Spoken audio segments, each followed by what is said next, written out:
Hi, it's Heather from Strings and Threads. There was a 10 questions that was going around from the Secret Yarnery, so I thought that I would participate in it as well. So I'll put the questions in my description, and you can, if you would like, you could answer the questions on your YouTube site. If you would like, you could just answer the questions in the comments, or if you just want to hear my responses and see what how other people have answered, that's fine too. You don't have to answer the questions. I just thought it looked like something kind of fun to do. I know that Llama Mama Kayla, she answered the questions a few days ago. It's just taken me a little bit of time to get to it. So anyway, the first question is, does counting stitches calm you or stress you out? So like if you're going around or through a row or around a row and it's like do 2 in the first, 1 in the next, 2, that doesn't stress me out. That doesn't bother me. My fingers just kind of get in the groove of doing it. And even though I design patterns and I write like at the end of this row, you should have 48 stitches, I never count when I'm doing a pattern.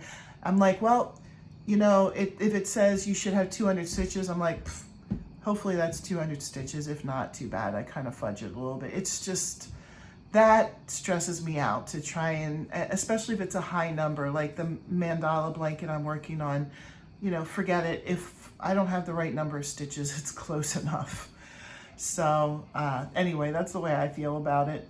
But when I'm writing patterns, I make sure to put the number of stitches in because there are people who are very meticulous, and it can also show you where you will have messed up. And sometimes I use that as a point for me too, to see where I might have messed up and if it's worth fixing. Oh. So number 2, what was your first crochet project? I'm not 100% sure. I think it was probably either a blanket or a dishcloth. I know when I first learned how to crochet, I also learned how to knit. And I did some dishcloths, but I can't remember if I knitted them or if I crocheted them. But anyway, it was probably just a simple project, you know, something that you could just do 1 stitch to practice your stitches, and I don't know if it ended up being a blanket or a dishcloth. Number 3 is, what did you do with your first project? I have no clue. Wash dishes with it? If it was a blanket, I don't have it anymore. I don't know. I have no clue what happened to it. I either thought, oh, this stinks, it's not a very good project, and pulled it out, got rid of it, or I don't know. It's not stored anywhere because we moved about a year ago, and I would have known because we went through everything when we moved. All right. Number 4, what is your favorite beverage to drink while you crochet? I'm boring. I'm gonna have to say water. Not that it's my favorite drink, but I was a serious diet soda addict. And you know, even when people would say how bad it was for you, I was like, oh, I just have to have it. And so this summer, I kind of weaned myself off of it. And every once in a while, when I'm having a super craving for a soda, I'll drink a regular soda. But for the most part, I'm trying to drink just water, and occasionally I'll have a glass of milk. So boring, but I'm trying to be a little bit healthier. Yeah, so, you know, there's reasons. I think it helps with hot flashes and stuff if I'm being a little bit more careful with what I'm drinking and eating. So anyway, I know, sorry, so personal. Number 5, do you buy yarn online or in person? It's much more fun to do it in person, but if I know I just need black or I just need white, or you know, I just need some of those basic colors, and I know it's going to be a busy week, and I want them now, I will go online and buy them. But if I want something for a special project, I'll hold off and go in person.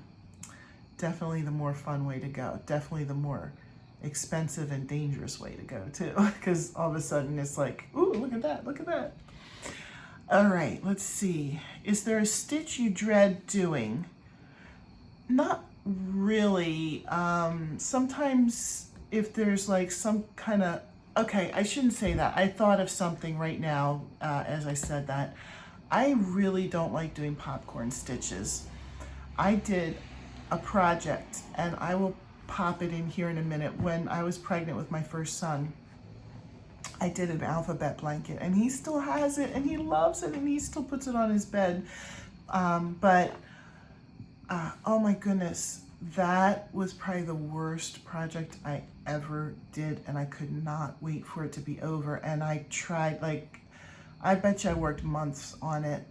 And I was just trying to get it done before the baby was here, because I didn't want it to be one of those things where baby comes and you never get to work on it again. And I really wanted to have it finished. So I'm gonna pause here and show you what that project looked like.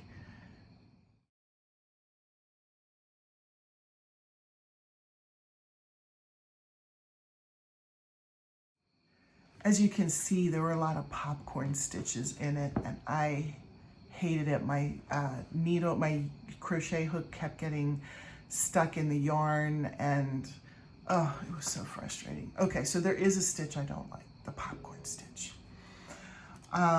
Number 7, do you prefer sharp tip or blunt tip needles? Well, if I'm using yarn and just needle, sewing something together with a yarn, I call them yarn needles, but I guess they're darning needles. I don't really know the official name for them. Those do not have a sharp tip. So those I really prefer if I'm doing that. If I have something, if I need to sew a button or something, of course you probably would have a sharp one, but I always prick my fingers with those. So I guess I would prefer the blunt tip. Number 8, what advice do you have for working with fuzzy yarn? Be patient. That's about it. Number 9, what colors do you pick for fall? Well, I don't think I've ever done like a specific fall project, but just speculating, I would probably use red, orange, green. Maybe I'd throw in a purple, depending on what I'm making. But those seem like really nice fall colors to me. Yellow, red, orange, yellow, green, kind of starting the rainbow. Maybe purple. Number 10, where is the strangest place you found your crochet hook? I don't think I ever found one that I lost per se, but I keep a crochet hook in my work bag just in case I get a chance to do anything there. Because sometimes I'll teach a kid how to crochet if we're having, some downtime or something like that. Sometimes if we're having some downtime or a break or something, I can, pull out a project and work a little bit on it. So maybe that's the strangest place in my work bag. I don't know. Anyway, that was kind of fun. If you guys wanted to participate, please feel free. Like I said, the questions are in my description.